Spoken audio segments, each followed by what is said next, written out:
Liturgia para hoy, jueves 12 de noviembre. San Josafat, obispo y mártir. Memoria obligatoria, rojo.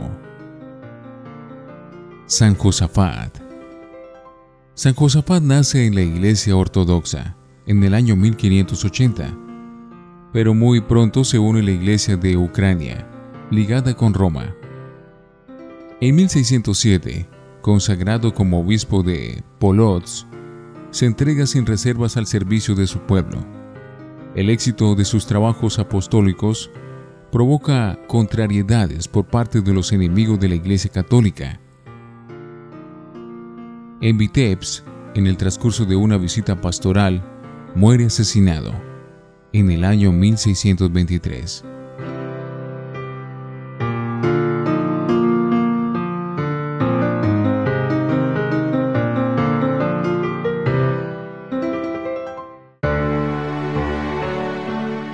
Antífona. Por la promesa del Señor y por las leyes paternas, los santos de Dios se mantuvieron firmes en el amor fraterno, porque un único espíritu y una única fe estuvieron siempre en ellos. Oremos. Aviva, Señor, en tu iglesia el espíritu que colmó a San Josafat, llevándolo a dar su vida por el rebaño, y concédenos por su intercesión que, confortados por ese mismo espíritu, no dudemos en entregar la vida por nuestros hermanos, por nuestro Señor Jesucristo, tu Hijo. Primera lectura de la carta del apóstol San Pablo a Filemón, capítulo 7, versículo 20. Querido hermano, me alegro y animo mucho de tu caridad, hermano, porque tú has aliviado los sufrimientos de los santos.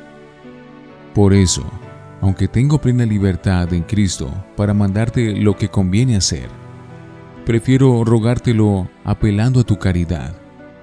Yo, Pablo, anciano y prisionero por Cristo, te recomiendo Onésimo, mi hijo, a quien he engendrado en la prisión, que antes era tan inútil para ti, y ahora, en cambio, es tan útil para ti y para mí. Te lo envío como algo de mis entrañas. Me hubiera gustado retenerlo junto a mí, para que me sirviera en tu lugar, en esta prisión que sufro por el Evangelio, pero no he querido retenerlo sin contar contigo. Así me harás este favor, no a la fuerza, sino con libertad. Quizá se apartó de ti para que lo recobres ahora para siempre, y no como esclavo, sino mucho mejor, como hermano querido. Si yo lo quiero tanto, ¿cuánto más lo has de querer tú, como hombre y como cristiano? Si me consideras compañero tuyo, recíbelo a él como a mí mismo. Si en algo te ha perjudicado y te debe algo, ponlo en mi cuenta. Yo, Pablo, te firmo el pagaré de mi puño y letra, para no hablar de que tú me debes tu propia persona. Por Dios, hermano, a ver si me das esta satisfacción en el Señor. Alivia mi ansiedad por amor a Cristo. Palabra de Dios. Te alabamos, Señor. Salmo 145. Dichoso quien auxilia el Dios de Jacob, que mantiene su fidelidad perpetuamente, que hace justicia a los oprimidos, que dan pan a los hambrientos. El Señor liberta a los cautivos. Dichoso a quien auxilia el Dios de Jacob. El Señor abre los ojos al ciego. El Señor endereza a los que ya se doblan. El Señor ama a los justos. El Señor guarda a los peregrinos. Dichoso a quien auxilia el Dios de Jacob. Sustenta al huérfano y a la viuda, y trastorna el camino de los malvados. El Señor reina eternamente, tu Dios, Sión, de edad en edad. Dichoso a quien auxilia el Dios de Jacob. Yo soy la vid, usted de los sarmientos, dice el Señor. El que permanece en mí y yo en él, ese da fruto abundante. Aleluya, aleluya, aleluya. Del Santo Evangelio según San Lucas, capítulo 17, versículos 20 al 25. En aquel tiempo, a unos fariseos que le preguntaban cuándo iba a llegar el reino de Dios, Jesús les contestó: el reino de Dios no vendrá espectacularmente, ni anunciarían que está aquí o está allí. Porque miren, el reino de Dios está dentro de ustedes. Dijo a sus discípulos: llegará un tiempo en que desearán vivir un día con el Hijo del Hombre, y no podrán, si le dicen que está aquí o está allí. No se vayan detrás, que el fulgor del relámpago brilla de un horizonte a otro. Así será el Hijo del Hombre en su día. Pero antes tiene que padecer mucho y ser reprobado por esta generación. Palabra del Señor. Gloria a ti, Señor Jesús. Oremos. Dios de clemencia, derrama tu bendición sobre esta ofrenda y afiánzanos en la fe que San Josafat confesó con la efusión de su sangre, por Jesucristo nuestro Señor. Antífona. El que pierde su vida por mí, dice el Señor, la encontrará para la eternidad. Oración después de la comunión. Que el banquete celestial Señor nos conceda el espíritu de la fortaleza y de paz para que, siguiendo el ejemplo de San Josafat, dediquemos nuestra vida a luchar por el honor y la unidad de tu Iglesia. Por Jesucristo nuestro Señor. Oremos. Hoy te alabamos, Padre, porque Jesús nos dijo que tu reino se encuentra ya entre nosotros como semilla de amor y de esperanza en nuestra vida. Gracias, Señor, porque tu reino es para tus hijos paz, justicia y gozo en el Espíritu Santo. Amén.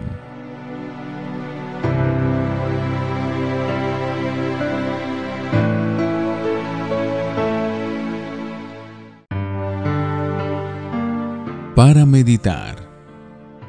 Esta carta de Pablo a Filemón es breve y entrañable. El esclavo Onésimo, perteneciente a Filemón, un cristiano de la comunidad de Colosas, había huido con evidente enfado de su amo. Por esas casualidades de la vida, este esclavo, que debía ser una buena pieza, se encontró con Pablo en la cárcel. ¿De Éfeso? ¿De Roma? Y se convirtió al cristianismo. Pablo lo llama Onésimo, mi hijo, a quien he engendrado en la prisión. Y ahora intercede con esta carta ante Filemón para que lo perdone y lo acepte de nuevo. Más aún, que lo acepte, no como esclavo, sino como hermano querido, ya que ahora los dos, el amo y el esclavo, son cristianos. Pablo apela al amor y a la gratitud que Filemón siente por el apóstol, para que reciba bien a Onésimo. Si te debe algo, ponlo en mi cuenta. Yo, Pablo, te firmo el pagaré, de mi puño. Claro que Filemón no esperaría que Pablo se lo pagara. El tema no es tanto la esclavitud y su supresión, al igual que Cristo con las cuestiones políticas y económicas. Tampoco Pablo ni la primera comunidad pueden cambiar de golpe la situación social, por ejemplo el grado de marginalidad del niño o de la mujer y ahora del esclavo. Eso sí, Pablo implícitamente parece que le está pidiendo a Filemón que conceda la libertad a Onésimo y sobre todo da consignas que a su tiempo harán evolucionar desde dentro de la situación social y llegarán a suprimir la esclavitud. A nosotros esta carta nos interpela sobre el trato que damos a los demás, libres o esclavos, familiares o extraños, hombres o mujeres, niños o mayores. ¿Qué es lo primero que se nos ocurre esgrimar? ¿Nuestros derechos, los agravios que nos han hecho, la justicia? ¿O tenemos sentimientos de misericordia y tolerancia? Los que nos sabemos gratuitamente perdonados y salvados por Dios, ¿tenemos luego con los demás solo exigencia e intransigencia? Como aquel empleado de la parábola de Jesús, al que se le perdonó una suma enorme de dinero y luego no supo perdonar una pequeña cantidad a su compañero. Cada vez que celebremos la Eucaristía, recibiendo al Cristo que se entrega por nosotros, deberíamos hacer el propósito de conceder alguna amnistía a nuestro alrededor, sabiendo olvidar agravios, liberando a alguien de nuestros juicios condenatorios, cerrando un ojo ante sus defectos, mostrándonos disponibles y serviciales. Todo ello no por la fuerza, sino con toda libertad, sin darnos importancia, ni pregonar nuestra generosidad. Entre padres e hijos, empresarios y trabajadores, pastores y fieles, superiores y súbditos, ¿nos tratamos como hermanos? Una de las curiosidades más comunes es la de querer saber cuándo va a suceder algo tan importante como la llegada del reino.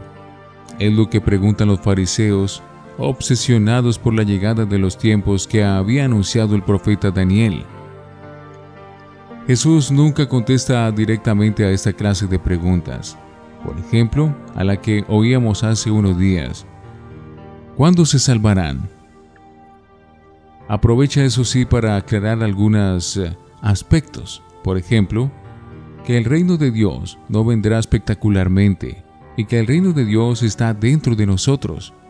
Por tanto, no hay que preocuparse ni creer en profecías y en esas falsas alarmas sobre el fin.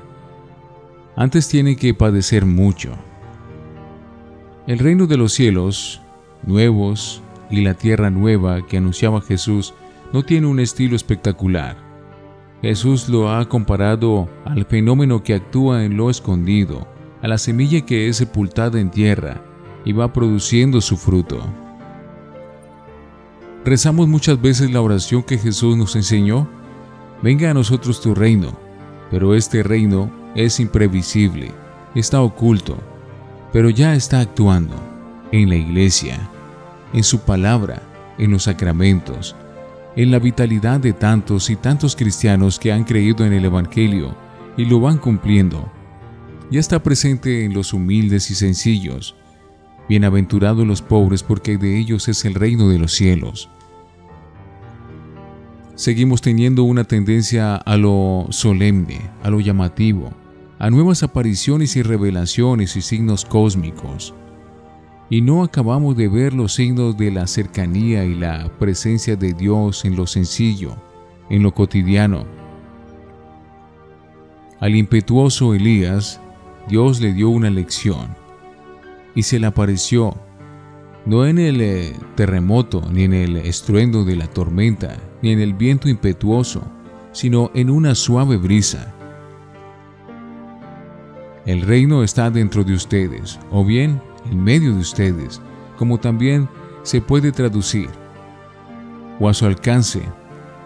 Y es que el reino es el mismo Jesús, que al final de los tiempos se manifestará en plenitud, pero que ya está en medio de nosotros. Y más para los que celebramos Eucaristía: el que me come permanece en mí y yo en él. Reflexionemos. ¿Buscamos con anhelo e insistencia el don de la sabiduría para hacer digno y sobrenatural nuestro humilde trabajo? ¿Descubrimos en medio de nosotros la presencia oculta del reino de Dios? Oremos. Señor, que logremos descubrir que el reino de Dios no se manifiesta de forma espectacular y vistosa, sino que actúa en medio del silencio, la sencillez y la humildad. Amén.